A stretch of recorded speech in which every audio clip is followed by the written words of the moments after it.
Assalamualaikum warahmatullahi wabarakatuh. Perkenalkan, nama saya Risma dari kelas 12 Tata Busana SMK di Sanggoro. Di sini saya akan menjelaskan tentang sejarah Kerajaan Majapahit.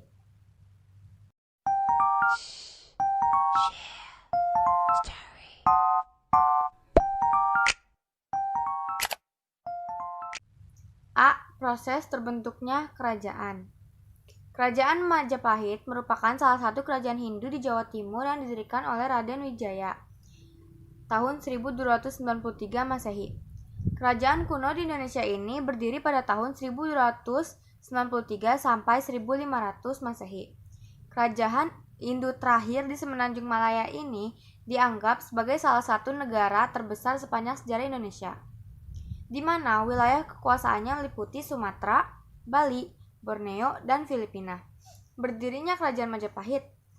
Asal mula berdirinya Kerajaan Majapahit yakni adalah serangan dari Jayakatwang atau Adipati Kediri yang berhasil membunuh Kartanegara atau penguasa Kerajaan Singasari terakhir. Akibat menolak pembayaran upeti. Kemudian Raden Wijaya atau menantu Kartanegara berhasil melarikan diri ke Madura untuk meminta perlindungan kepada Arya Wiraraja. Raden Wijaya diberikan hutan tarik oleh Arya Wiraraja sebagai daerah kekuasaannya. Kemudian dijadikan desa baru yang diberi nama Majapahit. Majapahit sendiri berasal dari kata buah maja dan rasa pahit. Kemudian terdapat pasukan Mongolia pimpinan Sipi, Ikemise, dan Kausing tiba di Jawa dengan tujuan menghukum Kartanegara akibat Kartanegara menolak membayar upeti kepada penguasa Mongolia. Situasi ini dimanfaatkan oleh Raden Wijaya untuk bekerja sama dengan tentara Mongolia menyerang Jayakatwang. Kemudian pihak Mongolia menang atas terbunuhnya Jayakatwang. Ketika tentara Mongolia sedang berpesta merayakan kemenangannya, Raden Wijaya memanfaatkan untuk menyerang tentara Mongolia. Pada akhirnya, Raden Wijaya berhasil mengusir tentara Mongolia dari Jawa dan Raden Wijaya naik tahta dan bergelar Sri Kertajasa Jayawardhana pada tahun 1293. B. Raja-raja yang pernah berkuasa. Yang pertama, Raden Wijaya atau Kertarajasa Jayawardhana. Masa jayanya adalah 1293 sampai 1309. Yang kedua, Kalagamet atau Sri Jaya Nagara. Masa jayanya adalah 1309 sampai 1328. Yang ketiga adalah Sri Gitarja atau Tribuana Wijaya Tunggadewi. Masa jayanya adalah 1328 sampai 1350. Yang keempat adalah Hayam Wuruk atau Sri Rajasanagara. Masa jayanya adalah 1350 sampai 1389. Yang kelima adalah Wikramawardhana. Masa jayanya adalah 1389 sampai 1429. Yang keenam adalah Suhita atau Dyah Ayu Kencana Wungu. Masa jayanya adalah 1429 sampai 1447. Yang ketujuh adalah Kertawijaya atau Brawijaya. 1. Masa jayanya adalah 1447 sampai 1451. Yang kedelapan adalah Raja Sawardhana atau Brawijaya II. Masa jayanya adalah 1451 sampai 1453. Yang kesembilan adalah Purwawisesa atau Giriswardhana atau Brawijaya III. Masa jayanya adalah 1456 sampai 1466. Yang ke-10 adalah Bre Pandan Salas atau Surapabawa atau Brawijaya IV. Masa jayanya adalah 1466 sampai 1468. Yang ke-11 adalah Bre Kertabumi atau Brawijaya V. Masa jayanya adalah 1468 sampai 1478. Yang ke-12 adalah Girindawardhana atau Brawijaya VI. Masa jayanya adalah 1478 sampai 1489. Yang ke-13 adalah Patih Udara atau Brawijaya VII. Masa jayanya adalah 1489 sampai 1527. C. Wilayah atau daerah kekuasaannya. Ada di 3 wilayah, di Mojokerto, Trowulan, dan ketiga Daha atau Kediri. D. Komoditas utama atau barang yang diperjualbelikan. Ada beras, rempah-rempah, dan kayu cendana. E. Proses runtuhnya kerajaan. Kekuasaan Majapahit mengalami kemunduran setelah Hayam Wuruk wafat pada tahun 1389. Penyebab runtuhnya kerajaan Majapahit dipengaruhi oleh beberapa faktor. Dalam buku Sejarah Indonesia Masa Hindu-Buddha tahun 2013 karya Suwardono, tradisi Jawa menyebutkan bahwa Majapahit telah runtuh pada 1400 Saka atau 1478 Masehi. Keruntuhan Majapahit disebut juga dalam Serat Kanda. Seorang penjelajah samudra bernama Antonio Pigafetta menuliskan catatan perjalanan dan mengungkapkan bahwa Pati Unus merupakan penguasa Majapahit. Hal ini berarti bahwa eksistensi Majapahit sebagai sebuah kota masih ada, meskipun secara politis sudah tidak memiliki kedaulatan. Faktor runtuhnya Majapahit. Runtuhnya Majapahit dipengaruhi 2 faktor. Sebagai berikut, ada faktor internal dan faktor non-internal. Eksternal atau eksternal. Faktor internal keruntuhan kerajaan Majapahit yaitu konflik perebutan tahta.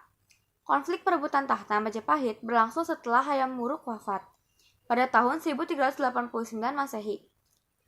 Faktor perebutan tahta ini melibatkan Bre Wirabuni atau anak selir Hayam Wuruk dan Wikrawardana menantu Hayam Wuruk. Konflik perebutan tahta menyebabkan pecahnya persatuan keluarga dan bangsawan kerajaan Majapahit. Yang kedua, adanya Perang Paregreg. Konflik perebutan tahta pada perkembangannya berubah menjadi perang besar yang dinamakan dengan Perang Paregreg. Perang Paregreg yang berlangsung pada tahun 1404 hingga 1406 sangat merugikan bagi aspek ekonomi, sosial, politik, dan politik Majapahit. Yang ketiga, tidak ada penerus handal. Faktor runtuhnya Majapahit lainnya adalah tidak adanya penerus. Setelah Hayam Wuruk wafat, Majapahit tidak memiliki sosok raja yang cakap untuk mengelola daerah kekuasaan Majapahit yang sangat luas. Yang keempat, banyak negara vasal yang melepaskan diri dari Majapahit. Krisis sosial, ekonomi, dan politik di pusat Majapahit mengakibatkan negara-negara vasal atau bawahan Majapahit memerdekakan diri. Negara vasal menganggap bahwa Majapahit sudah tidak lagi mampu untuk memberikan keuntungan maupun perlindungan terhadap wilayah kekuasaan mereka. Hal ini menyebabkan Majapahit perlahan tidak memiliki kawan. Faktor eksternalnya yaitu yang pertama, pengaruh Islam yang kuat di wilayah Majapahit. Dalam buku Runtuhnya Kerajaan Hindu Jawa dan Timbulnya Negara-negara Islam di Nusantara tahun 2005 karya Slamet Muljana, menguatnya kekuatan Islam pada awal abad ke-15 Masehi mampu meruntuhkan eksistensi Majapahit. Islam mampu mengubah pola pandangan masyarakat Jawa ke arah modern yang identik dengan pembaharuan. Yang kedua, serangan dari Kerajaan Demak. Pada tahun 1475, Raden Patah mendirikan Kesultanan Demak yang berpusat di Demak, Jawa Tengah. Dengan dukungan dari ulama Jawa, Kesultanan Demak menyerang sisa-sisa kekuatan Majapahit di Jawa Timur. Yang ketiga, munculnya pusat perdagangan di Malaka.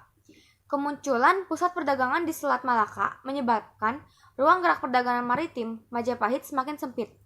Hal tersebut berpengaruh terhadap turunnya pendapatan Majapahit dari sektor perdagangan. F. Bukti-bukti peninggalan yang masih ada sampai sekarang. Yang pertama, situs Trowulan. Situs Trowulan merupakan situs perkotaan masa klasik di Indonesia. Cakupan wilayahnya meliputi Kecamatan Trowulan dan Soko di Kabupaten Mojokerto dan Kecamatan Jombang. Dalam situs ini tidak hanya berupa tempat tinggal, melainkan terdapat situs untuk upacara, sawah, pasar, waduk, dan lainnya. Situs Trowulan ini sudah digunakan sebagai pemukiman sejak abad ke-10 sampai abad ke-15. Penemuan situs ini dilakukan oleh W. Wardenar pada tahun 1815. Penelitian tersebut dilakukan atas perintah Thomas Stamford R. untuk penulisan buku The History of Java. Yang kedua, Gapura Bajang Ratu. Bangunan Gapura ini terletak di Desa Temon, Trowulan, Mojokerto. Dalam Kitab Negara Kertagama, Gapura ini berfungsi sebagai pintu masuk ke bangunan suci. Menurut perkiraan, bangunan ini adalah gapura terbesar sepanjang masa Kerajaan Majapahit. Gapura ini memiliki struktur vertikal dengan 3 bagian, yaitu kaki, badan, dan atap, serta dilengkapi dengan sayap, juga pagar pada kedua sisinya. Pada bagian gapura ini terdapat relief Sri Tanjung yang dipercaya sebagai penangkal bahaya. Yang ketiga, Kitab Negara Kertagama. Karya sastra peninggalan Kerajaan Majapahit yang paling terkenal adalah Kitab Negara Kertagama. Kitab ini dikarang oleh Empu Prapanca pada tahun 1365 Masehi. Kitab Negara Kertagama berkisah mengenai sejarah raja-raja Nusantara, baik Raja Singasari maupun Majapahit. Selain membahas kitab raja-raja, Kitab Negara Kertagama juga bercerita tentang kerajaan-kerajaan Majapahit dan daerah kekuasaannya. Terdapat juga cerita perjalanan Hayam Wuruk menuju daerah kekuasaannya di pelosok Jawa Timur.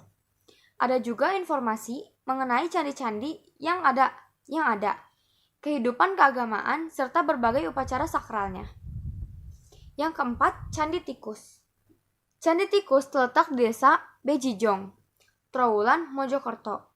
Disebut sebagai Candi Tikus dikarenakan saat ditemukan menjadi sarang tikus, bangunan ini memiliki bentuk sebagai tempat pemandian keluarga kerajaan. Tak sedikit juga yang menganggap candi ini sebagai tempat menampung air untuk keperluan masyarakat di zaman Kerajaan Majapahit. Yang kelima, Gapura Uringin Lawang. Peninggalan Kerajaan Majapahit berupa gapura ini terletak di Desa Jatipasar, Trowulan, Mojokerto. Bangunan ini dibuat dari batu bata merah dengan tinggi mencapai 15,5 meter dan diperkirakan dibangun pada abad ke-14 Masehi. Banyak pendapat bahwa peninggalan Kerajaan Majapahit ini adalah pintu gerbang ke kediaman Patih Gajah Mada serta bangunan yang penting pada zaman Kerajaan Majapahit. Yang keenam adalah Kitab Sutasoma. Kitab Sutasoma merupakan karya sastra peninggalan sejarah Kerajaan Majapahit yang dikarang oleh Empu Tantular.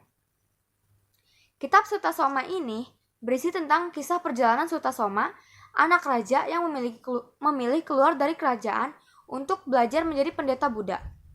Dalam kitab ini juga asal muasal dari semboyan Negara Kesatuan Republik Indonesia, yaitu Bhinneka Tunggal Ika, Tanhana Dharma Amangarawa. Yang ketujuh, Candi Pari. Bangunan peninggalan kerajaan ini terletak di Desa Candi Pari, Kecamatan Porong, di Desa Sidoarjo. Dikatakan bahwa candi ini dibangun pada masa pemerintahan Hayam Wuruk. Dibangun dengan batu bata segi 4, seperti pura di Bali dan menghadap ke arah barat. Berdasarkan tulisan J. Knebel dalam laporannya, candi ini dibangun untuk mengenang hilangnya adik angkat dan sahabat dari putra Prabu Brawijaya. Sekian penjelasan saya tentang Kerajaan Majapahit. Kurang lebihnya mohon maaf. Wassalamualaikum warahmatullahi wabarakatuh.